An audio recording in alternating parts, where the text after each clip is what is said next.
আসসালামু আলাইকুম বন্ধুরা, আপনারা সবাই কেমন আছেন? আশা করি আপনারা সবাই আল্লাহর অশেষ রহমতে ভালো আছেন। বন্ধুরা দেখেন, আমি আজকে কি বানিয়েছিলাম। ছোট বড় সবার পছন্দের খুব মজার একটা জিনিস আজকে বানিয়েছিলাম। আমি আজকে কালোজাম বানিয়েছিলাম।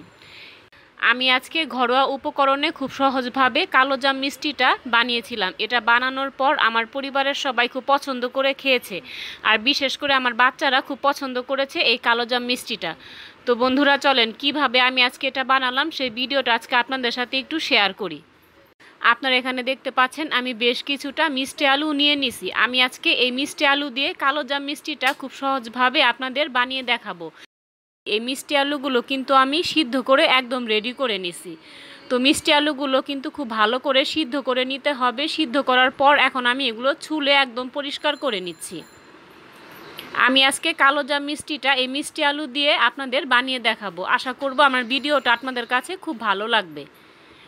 আপনারা দেখতে পাচ্ছেন মিষ্টি আলুগুলো ছুলে নেওয়ার পর আমি ভালো করে কিন্তু ম্যাশ করে নিচ্ছি।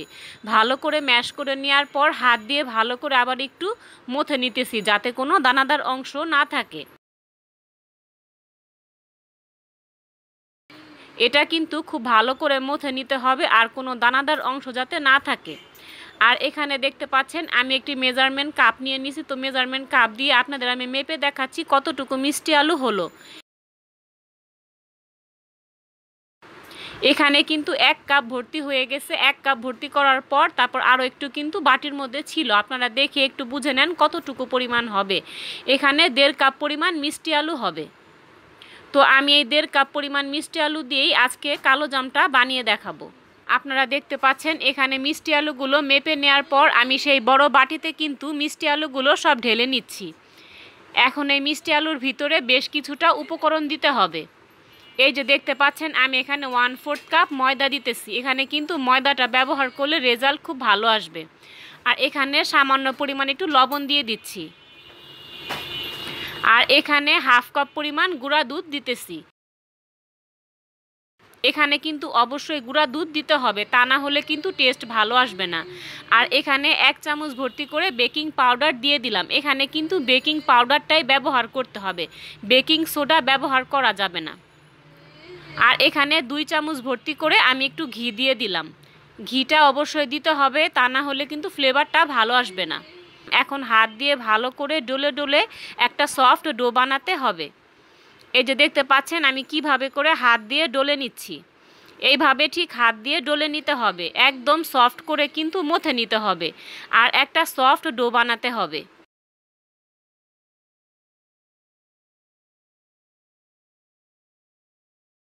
এখন হাতের মধ্যে আমি একটু তেল মাখিয়ে নিতেছি। হাতের মধ্যে তেল মাখানোর পর এই ডো থেকে ছোট ছোট করে একদম কালোজামের শেপ দিয়ে আমি বানিয়ে নিব। আর এখানে একটা চামচের সাহায্যে আমি মেপে বানাবো, তাহলে সবগুলো কালোজাম আমার এক সমান হবে। এই যে দেখতে পাচ্ছেন আমি কেমন করে বানাচ্ছি, আপনারা দেখে একটু বুঝে নেন। এটা আমি আপনাদের বলে বুঝাতে পারবো না, আপনাদের দেখে একটু বুঝে নিতে হবে। এই যে দেখতে পাচ্ছেন আমি কালোজামের শেপ দিয়ে কিন্তু বানিয়ে নিচ্ছি। তো আপনারা চাইলে এই মিষ্টিগুলো কিন্তু অন্য যে কোনো শেপ দিয়ে বানাতে পারবেন। তো এইভাবে করে আমি সবগুলো কালোজাম মিষ্টি খুব সুন্দরভাবে বানিয়ে ফেলবো। রেসিপিটি ভালো লাগলে অবশ্যই আমার চ্যানেলটি সাবস্ক্রাইব করে আমার পাশে থাকবেন। আর আমার রান্নাগুলোর প্রতিদিন দেখতে চাইলে সাথে থাকা বেল বাটনটি অন করে রাখবেন, তাহলেই হবে। আমি ভিডিও দেওয়ার সাথে সাথে আপনারা নোটিফিকেশন পেয়ে যাবেন। আর আপনারা যারা এই ভিডিওটা ফেসবুক থেকে দেখবেন, প্লিজ লাইক অ্যান্ড ফলো দিয়ে আমার পাশে থাকবেন। আর এখানে দেখতে পাচ্ছেন চুলা একটি কড়াই বসানো হয়েছে। এখন আমি একটি চিনি শিরা তৈরি করে নিব। এখানে 1 কাপ ভর্তি করে আমি চিনি দিয়ে দিলাম, আর 3টা এলাচ দিয়ে দিলাম সুঘ্রাণ আসার জন্য। আর এখানে 1 কাপ চিনির জন্য 1.5 কাপ ভর্তি করে আমি পানি দিব।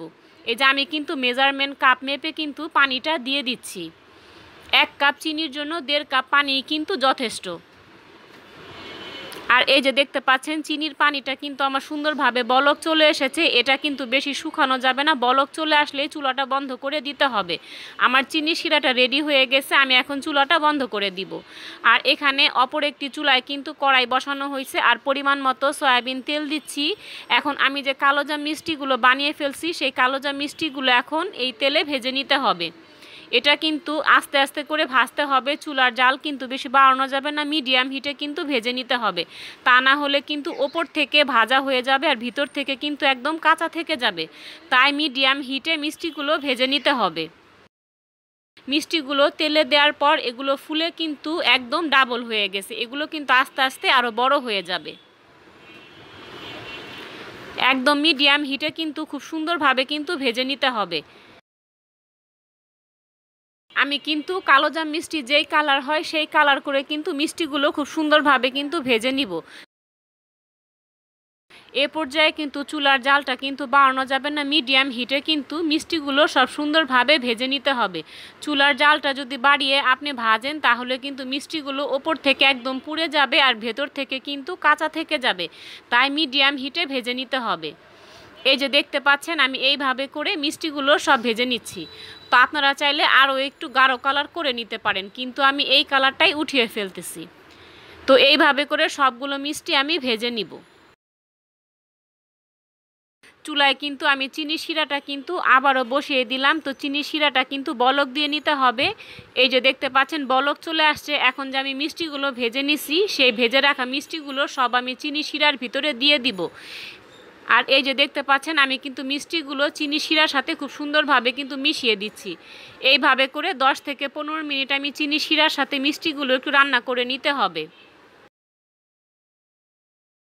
চিনি শিরার সাথে কিন্তু মিষ্টিগুলো আমি খুব সুন্দরভাবে কিন্তু রান্না করে নিচ্ছি।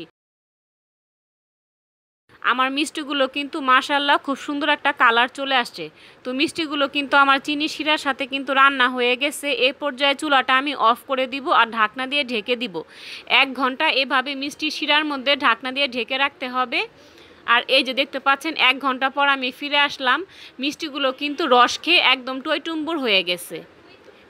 আর এখানে দেখতে পাচ্ছেন একটি প্লেটে আমি বেশ কিছুটা গুঁড়া দুধ নিয়ে নিছি। এই গুঁড়া দুধগুলো দিয়ে আমি মিষ্টিগুলো সব ডেকোরেশন করে নিব। আপনারা চাইলে এই গুঁড়া দুধটা স্কিপ করতে পারেন। আমি কিন্তু মিষ্টিগুলো এভাবে গুঁড়া দুধ দিয়ে খুব সুন্দরভাবে কিন্তু ডেকোরেশন করে নিচ্ছি। তো বন্ধুরা আমার আজকের রেসিপিটা আপনাদের কাছে কেমন লাগলো আপনারা প্লিজ একটু কমেন্ট বক্সে কমেন্ট করে জানাবেন। আপনারা একবার হলেও মিষ্টি আলুর এই কালোজাম মিষ্টিটা একবার হলেও বাসায় বানিয়ে দেখতে পারেন, অনেক ভালো লাগবে। আর ছোট থেকে বড় সবাই খুব পছন্দ করবে এই কালোজাম মিষ্টিটা। মিষ্টি আলু দিয়ে যে এত সুন্দর কালোজাম মিষ্টি বানানো যায় এটা না বানালে আমি কখনোই বুঝতাম না। তো বন্ধুরা আপনারাও কিন্তু বাসায় এইভাবে বানিয়ে দেখতে পারেন, অনেক ভালো লাগবে। আর ছোট থেকে বড় সবাই খুব পছন্দ করবে এই কালোজাম মিষ্টিটা। আমার রেসিপিটি যদি একটু হলেও আপনাদের কাছে ভালো লাগে প্লিজ আমার চ্যানেলটি সাবস্ক্রাইব করে আমার পাশে থাকবেন। আর আমার ভিডিওতে অবশ্যই একটি লাইক দিয়ে দিবেন। আপনারা সবাই সুস্থ থাকবেন, ভালো থাকবেন। আসসালামু আলাইকুম।